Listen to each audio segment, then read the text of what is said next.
Amin. Tepuk tangan sekali lagi untuk Tuhan Yesus. Silakan duduk Bapak Ibu. Saudara-saudara dikasih Tuhan, kami ucapkan selamat pagi dan salam. Siap kita saudara, salam. Ada berapa banyak diberkati Tuhan sepanjang minggu ini, bahkan sepanjang bulan yang sudah berlalu. Ya, kita masuk di bulan Agustus dan kita akan masuk dalam bulan kemerdekaan. Sebentar lagi kita akan mulai mengibarkan bendera, melaksanakan perayaan dan biarlah bukan hanya bulannya saja bulan merdeka, tapi biarlah setiap kita juga dimerdekakan, amin. Jangan ada yang terikat lagi. Nah, puji nama Tuhan saudaraku, tadi sudah disampaikan apa yang menjadi tema kita di bulan ini, di bulan Agustus ini, yaitu bahwa pertumbuhan gereja adalah anugerah Allah. Dan di dalam Yesaya 54 ayat 2 sampai 3. Nah saudara, kalau kita mau belajar maka di dalam pelajaran maka diajarkan bahwa yang namanya gereja itu pertama-tama ialah secara sejarah, maka gereja itu berasal dari bahasa Latin yaitu ekklesia. Ya, ekklesia artinya adalah orang yang dipanggil keluar. Perkumpulan orang-orang yang dipanggil keluar. Jadi bukan berbicara bangunan, bukan berbicara apa-apa, tapi setiap kita ini adalah gereja, amin. Setiap kita ini adalah gereja, bahkan firman Tuhan berkata bahwa tubuh kita ini adalah bait Roh Kudus. Ya. Nah, yang kedua, secara alkitabiah di dalam perjanjian baru, maka bisa kita lihat bahwa gereja itu tidak merujuk pada bangunan, tetapi pada kumpulan orang percaya kepada Yesus Kristus. Jadi gereja itu adalah tubuh Kristus. Ya, belum berbicara masalah bangunan, saudaraku ya. Nah, bahkan mulai sekarang lah gereja itu orang identikan dengan bangunan. Oh, itu ada gereja, oh itu ada bangunan gereja, begitu ya. Tapi pada dasarnya gereja itu berbicara mengenai diri kita pribadi dan bagaimana sesama kita, perkumpulan kita orang-orang kudus, orang-orang yang dipilih Tuhan, keluar dari kegelapan kepada terang yang ajaib. Saudara, pada hari ini, pagi hari ini saya mau sharing kepada kita. Saya mau berbagi pada kita semua, berbicara gereja itu dalam konteks hidup kita secara pribadi. Ya, untuk ibadah sore nanti saya akan bicara secara konteks kita bersama-sama, saudaraku ya. Nah, saudara dikasih Tuhan, kita percaya bahwa Tuhan sudah memilih kita. Ya, membawa kita keluar dari kegelapan kepada terangnya yang ajaib. Dan Tuhan memilih kita untuk diselamatkan. Dan percayalah itu bukan suatu kebetulan saudaraku ya. Bukan apa namanya, semuanya ada rencananya. Di balik itu semuanya Tuhan punya rencana. Di balik keselamatan kita ini Tuhan punya rencana. Saudara, di bulan-bulan yang lalu kita sudah mendengarkan tuntunan bahwa berkat keselamatan Tuhan sudah berikan. Apalagi berkat-berkat yang lain, maka Tuhan akan sediakan bagi setiap kita, amin. Kalau keselamatan saja Tuhan sudah berikan, apalagi berkat yang lain. Berkat jasmani kah, berkat secara materi, secara jiwa kita, roh kita, itu Tuhan akan memberkati kita semua, amin. Jadi jangan pernah ragu kalau misalnya saudara sudah diselamatkan, jangan pernah bertanya sama Tuhan, Tuhan apakah jiwaku ini sehat. Saudara, Tuhan sudah sediakan itu semua. Tuhan, pada waktu aku mengikut Engkau, apakah aku bakalan kekurangan? Apakah aku bakalan hidup-hidup susah? Enggak, Tuhan sudah sediakan itu semua. Tuhan sendiri berkata bahwa burung di udara Tuhan pelihara. Bunga bakung di padang Tuhan itu hiasi dengan indahnya. Apalagi setiap kita yang mengasihi Tuhan, apalagi setiap kita yang percaya kepada Tuhan. Amin, saudaraku ya. Nah, saudara, tujuannya apa Tuhan memberikan kita selamat? Tujuannya apa Tuhan memberikan kita berkat yang berkelimpahan itu? Dari bulan 1 sampai sekarang maka kita banyak mendengarkan tuntunan bagaimana anugerah Tuhan itu limpah bagi setiap kita. Keluarga kita itu anugerah, rekonsiliasi itu anugerah. Bahkan di bulan yang lalu berbicara mengenai memberi, kita bisa berbagi, itu juga anugerah. Tujuannya apa? Kenapa Tuhan memberkati kita itu? Nah saudara, yang saya pelajari ialah Tuhan memberkati kita supaya apa? Supaya kita semakin bertumbuh di dalam pengenalan yang benar akan Tuhan. Enggak cuma sekedar diberkati, Gak cuma hidup makmur saja, tapi semuanya kita ini boleh semakin dekat pada Tuhan. Semakin mengenal Tuhan. Kita diberkati bukan kita semakin jauh pada Tuhan. Tapi biarlah berkat yang kita terima itu membuat kita semakin dekat pada Tuhan. Jangan membuat itu jauh dari Tuhan.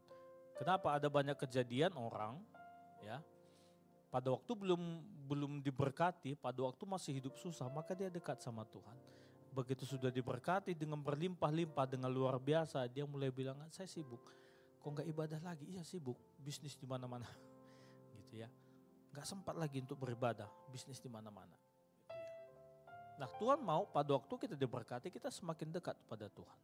Semakin mengerti jalan-jalannya Tuhan. Ya, semakin mengerti rencananya. Nah saudara coba kita buka dari 2 Korintus 9 ayat yang ke-8.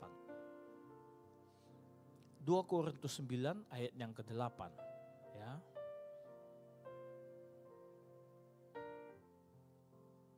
Puji nama Tuhan. Nah saudara coba kita lihat ke depan. Firman Tuhan berkata begini, dan Allah sanggup melimpahkan segala kasih karunia kepada kamu, supaya kamu senantiasa berkecukupan di dalam segala sesuatu, dan malah berkelebihan di dalam pelbagai kebajikan. Dalam segala sesuatu. Saudara sebutkan dalam hal apa? Maka katakan Tuhan akan melimpahkan itu pada kita. Nah di dalam terjemahan yang lain maka dikatakan begini saudaraku ya.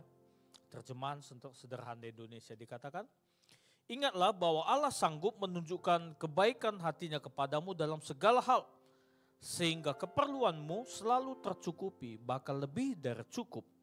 Dengan begitu kamu mampu lagi melakukan hal-hal yang baik.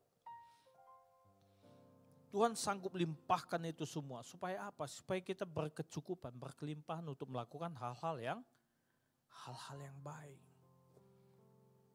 Gak sekedarnya aja, kita berkelimpahan dalam hal-hal yang baik. Saudaraku ya, apa ini? Suara apa ya? Nah saudara, itu sebabnya kita bisa bertumbuh dalam kerohanian kita. Ya. Ini tadi kita ngomong gereja, pertumbuhan gereja itu kasih karunia Tuhan. Saudara, kita bisa bertumbuh dalam kerohanian kita itu karena Tuhan yang menganugerahkan kepada kita. Dan percaya katakan amin. Bukan karena pintarnya kita, bukan karena kecakapan kita. Ya, lagunya kan ada begitu, bukan karena kecakapan, fasilida, bukan karena kelebihanku. Semuanya karena kasih karunia Tuhan, saudaraku. Memang kita harus belajar, harus belajar. Makanya di tempat kita ini ada kelas kom. Kita mau belajar. Tapi bukan itu yang membuat kita ini jadi lebih pintar.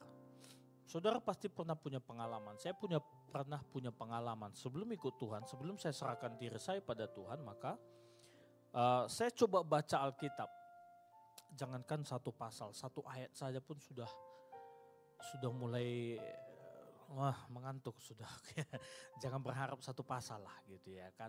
Makanya dari dulu sebelum saya lahir baru, sebelum saya kenal Tuhan, maka ayat yang saya hafal itu cuma satu.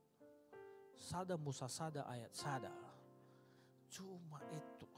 Bertahun-tahun sada Musa sada itu Kejadian 1 ayat 1 Pak. Pada mulanya Allah menciptakan langit dan bumi. Amin. Setiap hari Minggu, bukan setiap hari Minggu, setiap Natalan, sekolah Minggu maju, sada Musa sada sada, sada Musa sada sada. Cuma itu saja. Cuma itu. Dan saya bertobat, saudaraku ya. Nah, kemudian sudah saya kenal Tuhan, barulah saya bisa mulai belajar pengertian segala sesuatunya. Saya percaya saudara punya pengalaman itu, amin. Saudara baca ayat, tiba-tiba saudara dapat pengertian yang baru, Tuhan kasih pengertian yang baru kepada saudara. Gitu ya. Gak cuma Kejadian 1 ayat 1, saudara mulai baca. Mulai baca Wahyu, mulai baca ini kita berbicara di kitab tadi Yesaya begitu kan. Kita dapat pengertian yang baru. Dan itu semua anugerah Tuhan, saudaraku. Di dalam Amsal 1 ayat 7 dikatakan bahwa takut akan Tuhan adalah permulaan pengetahuan. Artinya di dalam Tuhan kita bisa mendapatkan pengetahuan yang dunia ini gak bisa dapat. Jadi jangan heran kalau ada orang yang dulu ikut Tuhan, kemudian dia keluar dari Tuhan, hikmatnya itu ngaco. Dia ngaku, dulu saya ikut Tuhan, sekarang enggak lagi. Saya dulu ikut Yesus, sekarang pindah haluan. Dan ujung-ujungnya apa? Apa yang disampaikan ngaco semua, saudaraku. Yang disampaikannya aneh-aneh semua, saudaraku. Saudara, apa tujuan kita bertumbuh? Kenapa kita harus bertumbuh? Kenapa kita harus semakin dewasa di dalam Tuhan? Haleluya, disambut saudaraku ya. Alam pun setuju gitu. Kita harus semakin dewasa gitu ya. Alam pun bilang amin, sama-sama saudaraku ya. Nah, saudara, kita bertumbuh semakin dewasa dalam Dia tujuannya apa? Hanya satu, agar nama Tuhan dipermuliakan. Bukan supaya kita yang kelihatan hebat, bukan supaya kita yang kelihatan, oh enggak percuma ya dia ikut kom sampai 300. Iya kan, luar biasa ya, enggak. Tujuannya satu, supaya nama Tuhan dipermuliakan. Kita ikut Tuhan hari-hari ini, kita sungguh-sungguh ikut Tuhan. Itu supaya nama Tuhan dipermuliakan. Ya. Di ibadah FA gabungan hari Kamis kemarin saya ada sampaikan bahwa kita bisa memberkati orang, kita bisa memperhatikan orang-orang lemah, orang-orang susah, orang-orang miskin. Bukan supaya kita yang kelihatan hebat, tapi supaya nama Tuhan dipermuliakan. Jangan ambil kemuliaan itu, jangan ambil bagiannya Tuhan. Gitu loh. Biar orang lihat, oh ini memang dia pengikut Yesus, pengikut Kristus yang sejati. Gitu ya. Kalau ada orang sudah mulai memuji saudara, Iko baik sekali ya. Kembalikan, itu Tuhan Yesus yang baik. Tuhan Yesus memberikan aku kesempatan untuk bisa berbagi kepada kalian semua. Saudaraku. Di dalam Yesaya 54 ayat yang ketiga tadi dikatakan, sebab engkau akan mengembang ke kanan dan ke kiri, keturunanmu akan memperoleh tempat bangsa-bangsa dan mendiami kota-kota yang sunyi. Nah saudara, kalau misalnya kita buka dalam kitab King James, begitu ya, dalam bahasa Inggris, walaupun mungkin ada di antara kita agak susah ngomong bahasa Inggrisnya gitu ya, tapi sekali-sekali coba saudara buka, download di handphone saudara, King James Version. Nah saudara lihat di situ, inherit the Gentiles. Di sini dikatakan bangsa-bangsa. Nah Gentiles ini berbicara orang-orang, kalau kita lihat sejarahnya maka Gentiles ini berbicara orang-orang di luar orang Yahudi. Bahkan kasarnya ya orang yang gak kenal Tuhan, orang yang gak percaya Tuhan, orang yang kafir, orang yang menolak Tuhan Yesus. Nah firman Tuhan berkata pada waktu kita bertumbuh, pada waktu kita mengikuti tuntunan Tuhan, maka orang-orang yang seperti ini Tuhan akan kirim kepada kita. Satu waktu mereka akan datang pada saudara. Amin. Yang mungkin secara jasmani kita lihat ini kayaknya gak mungkin bertobat ini. Tapi satu waktu dia akan datang pada saudara. Kenapa? Karena dia melihat kesaksian hidup kita. Kesaksian hidup saudara. Kenapa kau sabar sekali ya? Sesudah aku hina-hina, aku ejek-ejek, kamu gitu ya. Saudara bisa ngomong, ini karena Tuhan Yesus yang memberikan aku kesabaran, begitu. Ya, kalau bukan karena Tuhan, nah itu. Saudara, kita akan menjadi berkat, kita akan menarik orang-orang yang tidak kenal Tuhan kembali kepadanya. Mereka akan mengakui Yesus Kristus adalah Tuhan. Dan ini yang akan menambah jumlah bilangan jiwa-jiwa yang diselamatkan. Ya, jiwa-jiwa akan diselamatkan. Mereka nggak akan, nanti ke depannya mereka nggak akan malu lagi. Mereka akan bilang, aku pengikut Kristus. Tuhan Yesus nomor 1. Apapun kalian bilang, aku tetap ikut Tuhan Yesus. Aku ini percaya sama Tuhan Yesus. Nah, kita nggak tahu ada berapa banyak orang yang memperhatikan kesaksian hidup kita. Terkadang kita merasa aku ini nggak diperhatikan, tapi saudara tahu kita ini diperhatikan oleh orang. Ada orang-orang yang memperhatikan kesaksian hidup kita. Dari cara kita ngomong, cara kita berpikir, cara kita bertindak, orang memperhatikan kita. Kita saja kadang merasa aku nggak diperhatikan, apalah aku ini gitu ya. Tapi ada saudaraku, pada waktu kita mulai ikut Tuhan, maka ada orang yang memperhatikan kita. Pada waktu kita mulai rajin ke gereja, rajin beribadah, rajin bersekutu, rajin FA gitu ya. rajin online komnya gitu kan. Orang memperhatikan. Apakah ada perubahan dari orang ini sesudah dia rajin ke gereja? Dulu nggak pernah aku tengok dia ke gereja, sekarang rajin ke gereja. Ada perubahan tidak? Dulu tak pernah aku tengok kawan ini berdoa. Ini udah mulai berdoa. Ada perubahan nggak? Gitu ya. Nah, pada waktu mereka bisa melihat perubahan kita, mereka akan bilang, nggak sia-sia dia ke gereja, kan begitu ya? Nggak sia-sia kawan ini rajin berdoa, rajin FA gitu ya, rajin ikut kom gitu saudaraku. Saudara, di dalam Matius 5 ayat 14 dikatakan begini, kamu adalah terang dunia. Kota yang terletak di atas gunung tidak mungkin tersembunyi. Tuhan memilih kita bukan cuma sekedar selamat-selamat, tidak. Tuhan sudah pilih kita untuk menjadi terang dunia. Sadar atau enggak sadar, kita ini adalah terang dunia. Tuhan sudah tempatkan kita ini ke tempat yang tinggi. Posisinya beda, bukan mau sombong, enggak saudaraku. Tapi orang memperhatikan kita. Pada waktu kita mulai ikut Tuhan. Pada waktu saya pertama kali ikut Tuhan,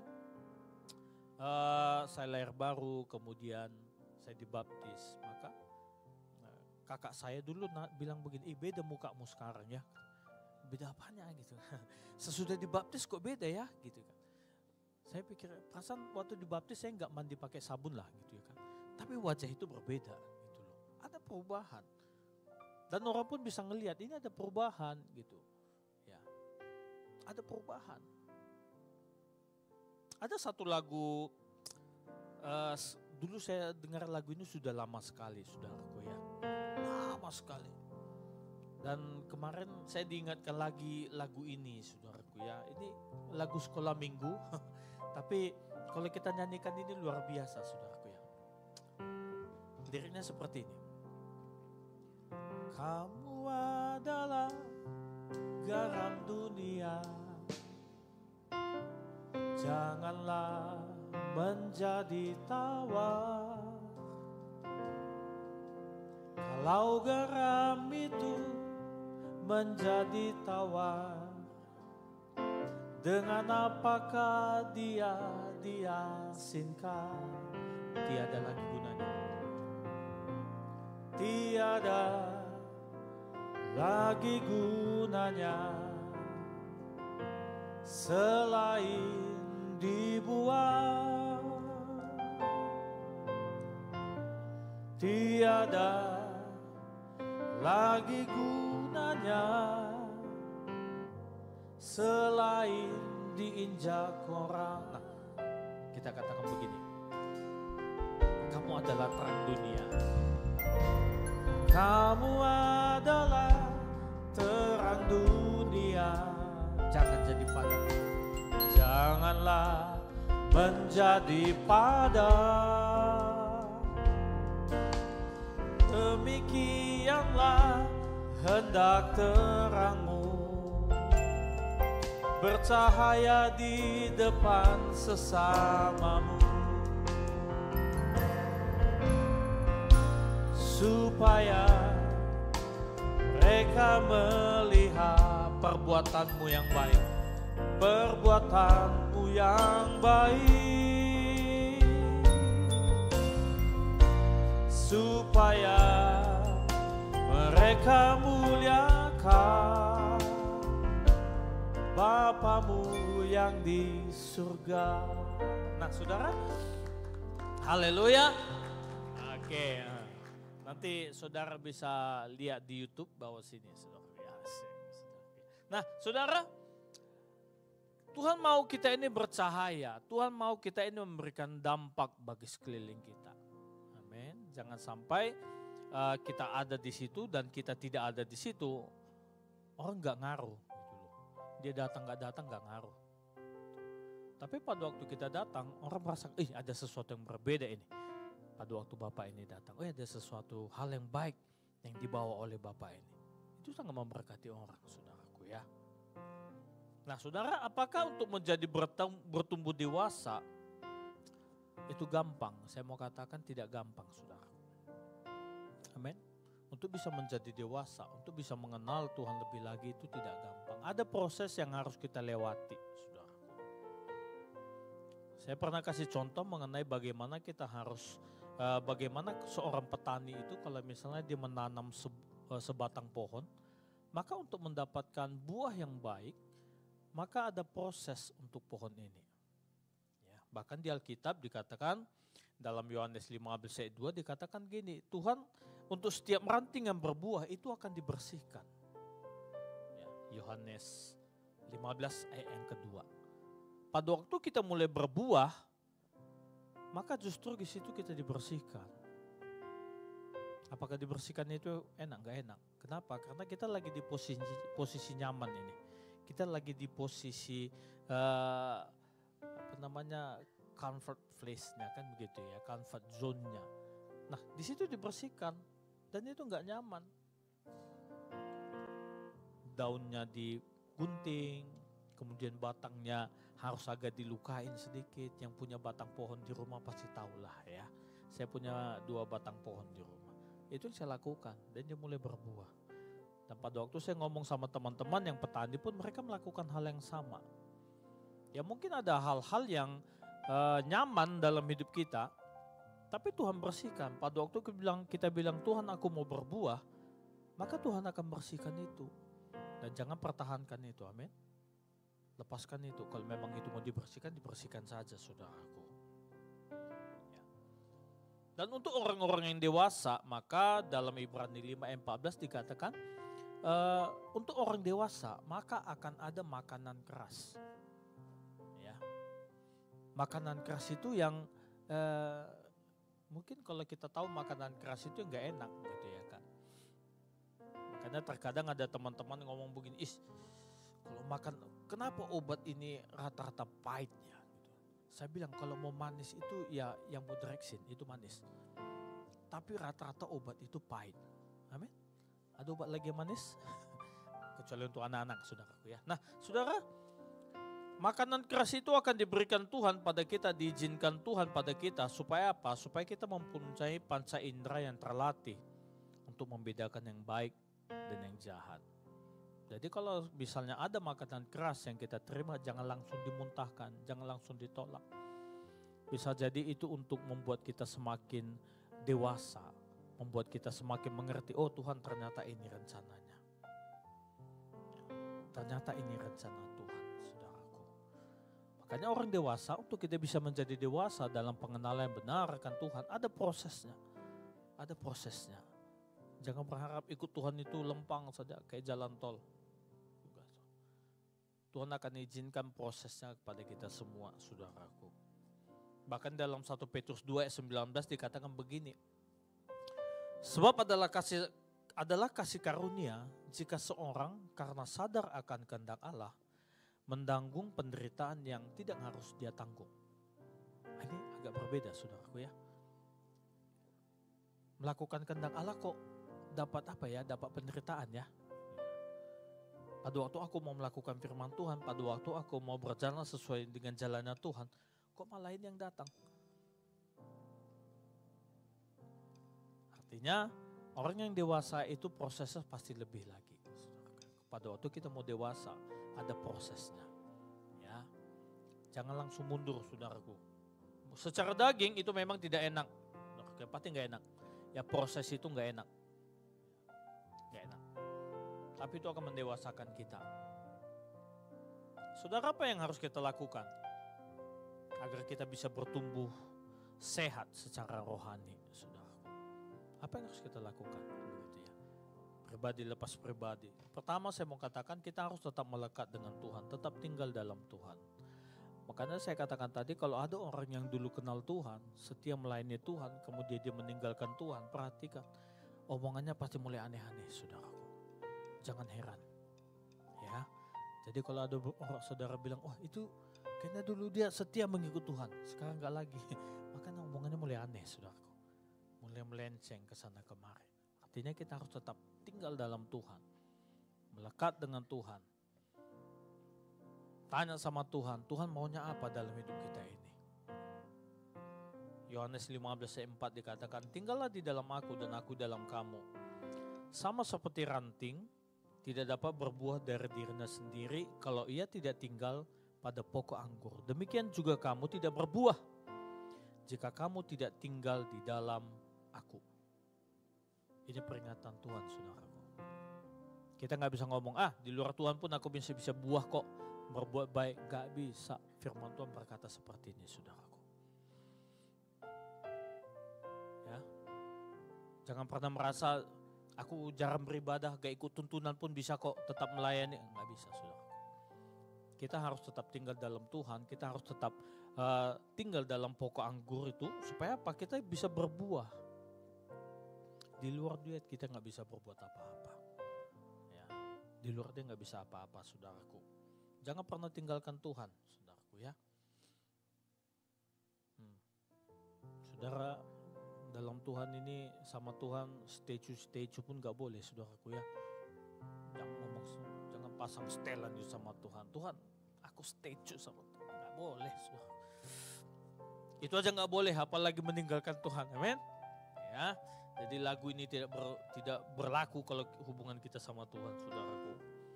Nanti Tuhan bilang, emang lu siapa? Saudara, ya. Nah, saudara, yang kedua, apa yang harus kita lakukan agar kita dapat bertumbuh sehat secara rohani? Bagaimana supaya kita sebagai gereja Tuhan ini bisa bertumbuh dengan sehat? Yang kedua, biarlah kita ikut tuntunan Tuhan. Nah, kalau saudara tanya tuntunan Tuhan apa? Nah, gereja kita, keluarga besar Medan Plaza ini sudah sangat jelas tuntunannya, saudaraku ya. Kita lihat tuntunan setiap bulan, kita sudah mengikuti setiap bulan, maka percayalah kita akan tuntun dengan baik, kita akan dituntun dengan baik, saudaraku. Saya berkali-kali sampaikan, jangan bandingkan tuntunan gereja kita dengan tuntunan gereja lain. Ya, jangan saudara banding-bandingkan. Oh, gereja sana Pak, tuntunannya seperti ini. Ya Tuhan tuntun mereka untuk ke sana, gitu ya. Kita nggak bisa bilang, oh, yang sebelah sana salah tuntunannya, tuntunan kami yang benar. Enggak, saudara. Sama halnya pada waktu kita dengar tuntunan gereja lain, ini kayaknya tuntunan BCP salah ini, nggak bisa, saudara. Ya, kita punya pemimpin, kita punya otoritas rohani, dan itu biar kita ikuti. Ya. Jangan kita banding-bandingkan tuntunan kita dengan tuntunan sidang jemaat yang lain. Kenapa? Fungsi kita ini berbeda-beda. Saya pernah sampaikan bahwa kita ini satu tubuh Kristus. Amin. Gereja lain itu punya fungsinya, kita punya fungsinya juga. Tubuh ini punya fungsi yang berbeda-beda.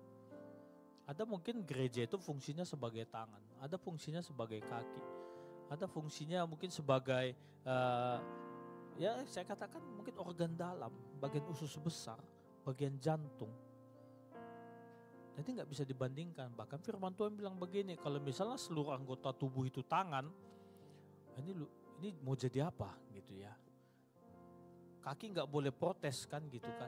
Tangan kok begitu cara kerjamu, nggak bisa. Tangan nggak boleh protes sama kaki. Kaki kok begitu cara kerjamu, nggak bisa. Semuanya punya fungsinya masing-masing. Ya, jadi apa yang menjadi tuntunan gereja kita, biarlah kita ikuti, saudaraku ya. Jangan pernah banding-bandingkan itu dengan gereja lain.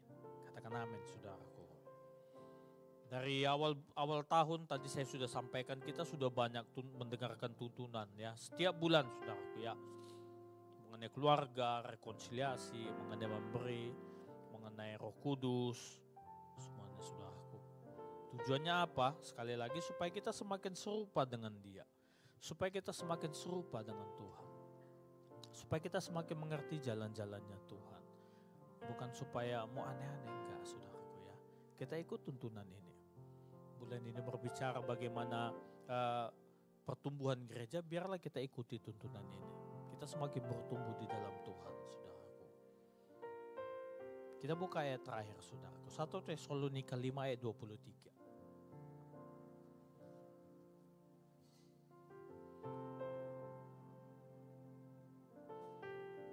Dikatakan begini, saudaraku ya. 1 Tesalonika 5 ayat 23.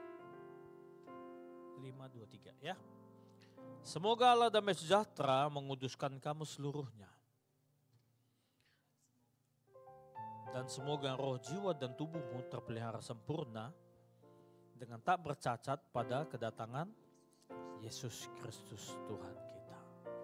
Ya, ikuti tuntunannya Tuhan, ikuti arahannya Tuhan, kita semakin bertumbuh. Dan pada waktu kedatangan Tuhan dikatakan roh, jiwa, dan tubuh kita terpelihara sempurna. Ya. Ini tujuan kita pada waktu Tuhan Yesus datang, pada waktu Tuhan Yesus panggil kita dalam kondisi yang seperti ini, saudaraku. Pada waktu kita melekat sama Tuhan.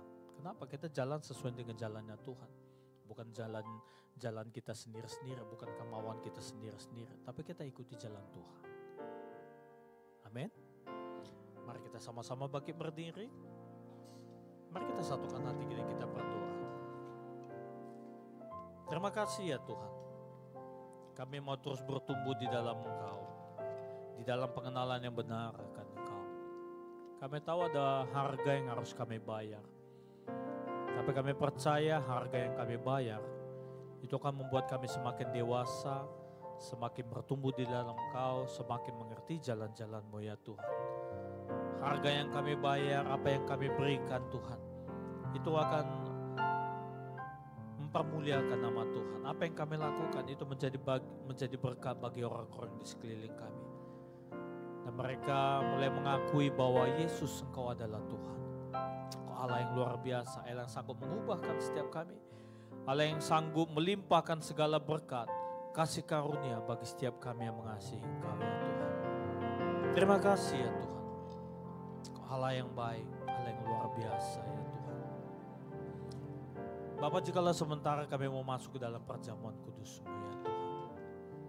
Biarlah dengan sikap hati yang benar kami terima roti, kami terima tubuh dan darah-Mu ya Bapa. Kami mau tanggalkan segala beban, kami tanggalkan segala dosa kami ya Tuhan. Kami terima tubuh-Mu ya Tuhan. Dengan sikap yang benar ya Tuhan. Terima kasih untuk persekutuan yang Tuhan sudah berikan bagi kami. Mari Bapak Ibu kita persiapkan roti kita.